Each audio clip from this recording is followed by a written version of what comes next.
Hello আমার প্রিয় sweet cute বন্ধুরা, কেমন আছো তোমরা?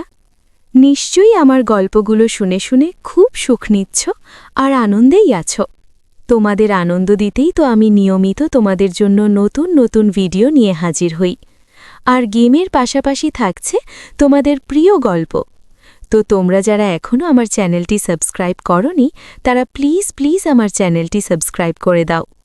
তো বন্ধুরা, আর দেরি করো না, জলদি জলদি ভিডিওতে একটি লাইক দিয়ে চ্যানেলটি সাবস্ক্রাইব করে দাও। পূজা বিমলের পিসি। বিমল পূজার থেকে অনেকটাই বয়সে ছোট। বিমলকে যখন পূজা নিজের বাড়িতে নিয়ে আসে তখন বিমলের বয়স 18 হবে, আর পূজার বয়স তখন 30। পূজার ফিগারটা তখন দেখার মতো ছিল। ভাগ্য সাথ না দেওয়ায় পূজা ওই বয়সেই বিধবা হয়ে যায়। পূজা নিজের স্বামীকে প্রচণ্ড ভালোবাসত। পূজার স্বামী বেশ বড়লোক ছিল। পূজার সংসারে পয়সার অভাব ছিল না।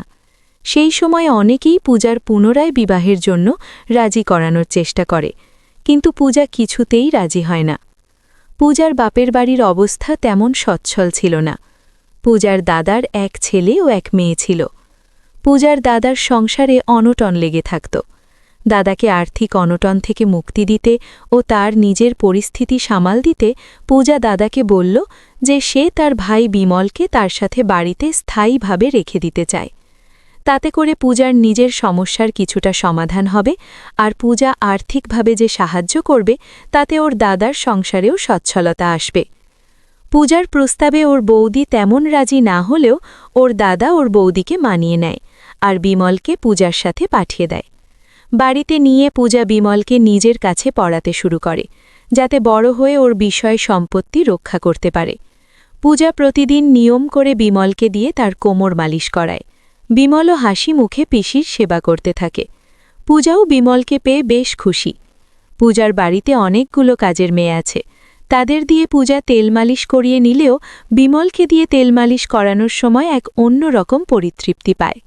বিমল যখন তেল মালিশ করে তখন পূজা ওর স্বামীর কথা মনে করে। বিমল বয়সে ছোট হলেও পুরুষ জাতি বলে কথা। পূজা বিমলকে পুরুষের হাতের ছোঁয়া হিসেবেই দেখতে থাকে। রাতের বেলা শোয়ার সময় পূজা বিমলকে বুকে জড়িয়ে শুয়ে থাকে। বিমলও হাসি মুখে পিসিকে জড়িয়ে শুয়ে থাকে।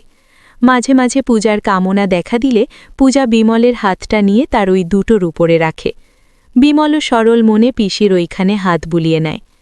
বিমল আসলে বয়সে ছোট হওয়ায় পিসি তাকে কী চোখে দেখে বা কী চাইছে তার কিছুই বুঝতে পারে না। স্বামীর কিছুটা অভাব সে বিমলের থেকেই পূরণ করে নিতে চায়। বিমল তো ছোট, তাই ওসব বিষয়ে কিছুই তো তার জানার কথা নয়, এবং তাই সে জানেও না। বিমল প্রকৃতগতভাবে এক পুরুষ জাতি, তাই নারীর স্পর্শে তার পুলকিত হওয়ার কথা, আর বিমল পুলকিত হয়ও। বিমল যখন রাতে ওর পিসিকে জড়িয়ে ধরে তখন বিমলের শরীরে এক শিহরণ লাগে, যা বিমলকে খুব ভালো লাগে। পূজার তো কোনো কথাই নেই। পূজার তো খুব ইচ্ছে করে। যখন সে বিমলকে চেপে ধরে তখন তার খুব আনন্দ লাগে। রাতের বেলায় যখন বাড়িতে কোনো চাকর বাকর না থাকে তখন পূজা সব খুলে বিমলকে দিয়ে তার সব জায়গায় মালিশ করিয়ে নেয়। বিমল ভালো ছেলের মতো পিসির কথায় তেল মালিশ করে দিতে থাকে। পিসির গরম গরম ভাবটা বিমলের দারুণ অনুভব হতে লাগল। বিমল পিসির প্রতি আস্তে আস্তে আকৃষ্ট হয়ে উঠছে। পিসিকে সে চোখে হারানোর মতো অবস্থায় উপনীত হয়ে গেল। এখন বিমল নিজের থেকে পিসির সব সরিয়ে দিয়ে পিসিকে তেল মালিশ করিয়ে দিতে অভ্যস্ত হয়ে গেছে। পূজাও খুশিতে বিমলের সাথে সময় কাটাতে থাকে। মৃত স্বামীর কথা এখন আর পূজার মুখেই আসে না। এখন সারা দিন শুধু বিমল আর বিমল। পূজার এখন বিমলই অন্তঃপ্রাণ। বিমল এখন পিসিকে তেল মালিশ করে দেয় আর ট্যাপ ট্যাপ করে পিসির দৃশ্য গিলে খায়। মাঝে মাঝে বিমল পিসির ওইগুলো ছুঁয়ে দেয়। পূজা অবশ্য হাতে করে বিমলকে পাকিয়ে তুলেছে যাতে ওর স্বাদ মিটে যায়। বিমলকে পড়ানোর নামে পূজা নানা ধরনের অমন টাইপের বই পড়তে দেয়। বইয়ের সবকিছু পূজা বিমলকে বুঝিয়ে বুঝিয়ে পড়িয়ে দেয়। এসব বই পড়ে বিমল এতটাই পেকে গেল যে সে কৈশোর বয়সেই যুবক অবস্থায় পরিণত হল। এখন বিমল হাসি মুখে পিসির সবকিছু তার কথা মতো করে দেয়। এখন বিমল এতটাই পেকে গেছে যে পূজার তেল মালিশের সময় নিজের সবকিছু উজাড় করে দিতে চায়। পূজা তখন গর্ভবতী ছিল, তাই বিমলকে বুঝিয়ে বলে যে আগের পেটের বাচ্চাটা বেরিয়ে যাক, তারপর তোর ইচ্ছা পূরণ করব। অগত্যা বিমলও তার পিসির সব কিছুতে হাত বুলিয়ে সন্তুষ্ট হয়ে যায়। কিছুদিনের মধ্যে পূজা এক কন্যা সন্তানের জন্ম দিল। মেয়ের নাম নিজের আর বিমলের নাম মিশিয়ে রাখল পূর্বী। পিসির মতো বিমলও পূর্বীকে আদর যত্ন করে। পূজার দেওয়া কথা মতো পূজা বিমলকে তার ইচ্ছা পূরণের ব্যবস্থা করে দেয়। পিসির বাড়িতে ভালোমন্দ খেয়ে বিমল বেশ পুষ্ট হয়ে যায়। পিসিকে দিয়ে নিয়মিত নিজের ইচ্ছা পূরণ করতে করতে বিমল এখন অনেক কিছু শিখে গেছে। ধীরে ধীরে পূর্বীও বড় হতে লাগল। ছোট থেকে পূর্বীকে তেল মাখানো, স্নান করানো এসব বিমল করতেই থাকে। এখন পূর্বী বেশ বড় হয়ে গেছে। পূর্বীর বয়স এখন মোটামুটি 18-19 হবে, আর বিমলের বয়স মোটামুটি 36-37 হবে। পূজার বয়স এখন 47 থেকে 48 হবে। সময় যত এগিয়ে যায় ততই পূজার সাথে বিমলের সম্পর্ক গভীর হতে থাকে। পূর্বীর বয়স যখন 8 থেকে 9 বছর, তখন অবধি বিমল পূর্বীকে স্নান করাত। পূজা কোনো কথা না বলে কেবল মুচকি মুচকি হাসত। তবে বছর কয়েক আগে থেকেই বিমল পূর্বীকে স্নান করানো ছেড়ে দিয়েছে। খাওয়া দাওয়া ভালো থাকায় পূর্বী এখন বয়সে অনেকটাই আবেদনময়ী হয়ে উঠেছে। পূজা আর পূর্বীর এক মাপ, তাই মা মেয়ে দুজনে দুজনের সব কিছু অদল বদল করে পড়ে, আর তোমরা যা ভাবছ সেটাও অদল বদল করে চলে মা মেয়েতে। পূর্বী একদিন বিমলকে জিজ্ঞাসা করল, কিরে দাদা, তুই আমাকে আর আগের মতো তেল মাখিয়ে দিস না কেন? তোর কাছ থেকে সাবান তেল মাখতে আমার খুব ভালো লাগে। বিমল পূর্বীকে বলল, তুই এখন বড় হয়ে গেছিস, তোকে এখন ওসব করে দেওয়া ঠিক নয়। পূর্বী বলল, আর তুমি যখন আমার মাকে দিয়ে তোমার ইচ্ছা পূরণ করো সেটা ঠিক। বিমল বলল, কি বলছো আজে বাজে কথা, তোর মা আমার পিসি হয়। পিসির সাথে কি কেউ ইচ্ছা পূরণ করে? তখন পূর্বী বলল, আর ওসব ন্যাকামি করিও না। মাকে তুমি যেভাবে সুখ দিয়েছ তার অনেক ভিডিও আমার কাছে আছে। তুমি যদি আমাকেও সুখ না দাও তবে পাড়ার লোককে সব জানিয়ে দেব। বিমল ভয় পেয়ে গেল। বিমল পূর্বীকে বলল, তুই আমার বোন হস, দাদা হয়ে বোনকে সুখ দেওয়া ঠিক হবে না। পূর্বী বলল, আমার যা বলার তা আমি বলে দিয়েছি, এবার তুমি ভেবেচিন্তে দেখো তুমি কি করবে। তবে যা করবে তা কয়েকদিনের মধ্যেই করবে। তখন বিমল বলল, আমাকে একটু ভাবতে দে। বিমল চিন্তায় পড়ে গেল। সে যে তার পিসিকে সুখ দিত, এ ব্যাপারটা পূর্বী কিভাবে জানল? বিমলের মাথায় হঠাৎ এলো, পূজা যে বিমলকে দিয়ে ইচ্ছা পূরণ করানোর সময় মোবাইলে ভিডিওগুলো করেছে সেগুলো হয়তো পূর্বী দেখেছে। বিমল সুযোগের অপেক্ষা করতে লাগল যে যখনই পূর্বী পাড়ায় ঘুরতে যাবে তখন বিমল ওর পিসির কাছ থেকে মোবাইলটা নিয়ে দেখবে।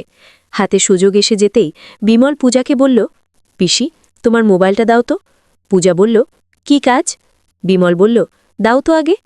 পূজা বলল, আচ্ছা, পূর্বীকে আসতে দেই, মোবাইল দুদিন ধরে ওর কাছেই আছে, কে জানি মোবাইল নিয়ে কি করছে, আমি চাইলেও আমাকে দিচ্ছে না। তখন বিমল বলল, তুমি সব সর্বনাশ করে ফেলেছ। মোবাইলে আমার আর তোমার সময় কাটানোর সব ভিডিও আছে, পূর্বী সব দেখে চলেছে, আর তাই হয়তো আমাকে শাসাচ্ছে। আমি যদি ওকে সুখ না দেই তবে ওর সব ভিডিও পাড়ার লোকজনকে দেখিয়ে দেবে। এ তো দেখছি মহাবিপদ। পূজা বলল, কিসের মহাবিপদ? ও যখন তোকে দিয়ে ওর ইচ্ছা পূরণ করতে চাচ্ছে তখন তুই ওর সাথে সময় কাটালেই তো সব বিপদ কেটে যাবে।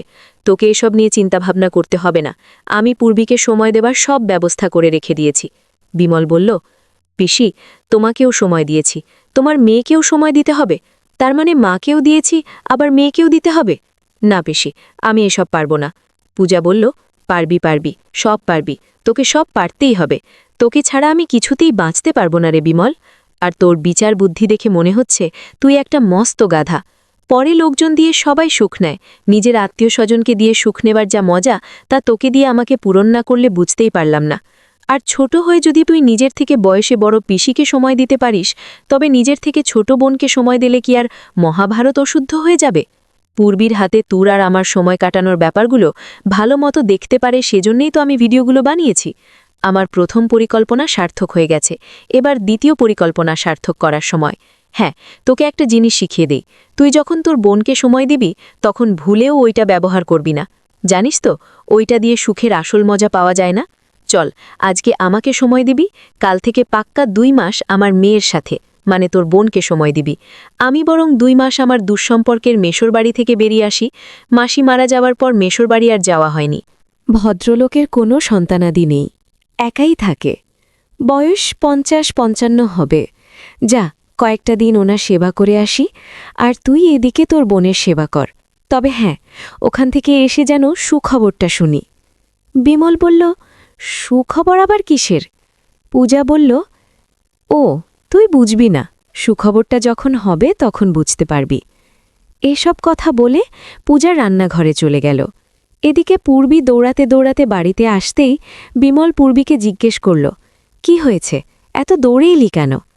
পূর্বী বলল, তোমাকে একটা ভিডিও দেখাবো, চলো ছাদে চলো, ওখানে গিয়ে দেখাবো। বিমল ও পূর্বী ছাদে চলে গেল। পূর্বী চিলেকোঠায় বসে মোবাইল খুলে বিমলকে তাঁর আর তার মায়ের সময় কাটানোর প্রতিটা ভিডিও দেখাতে লাগল।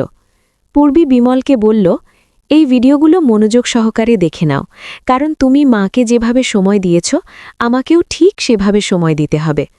তখন বিমল বলল, পিসি তো 2 মাসের জন্য বাহিরে বেড়াতে যাচ্ছে, দেখি কি করতে পারি। তারপর থেকে শুরু হয়ে গেল বিমল আর পূর্বীর ইচ্ছা পূরণ।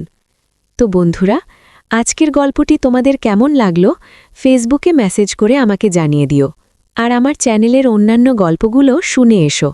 আর অবশ্যই ভিডিওতে একটি লাইক দিয়ে চ্যানেলটি সাবস্ক্রাইব করে দিও প্লিজ। তোমরা সবাই অনেক অনেক ভালো থেকো আর নিয়মিত আমার গল্পগুলো শুনবে কিন্তু। আমি নিয়মিত তোমাদের জন্য মজার মজার গল্প নিয়ে আসব। বাই।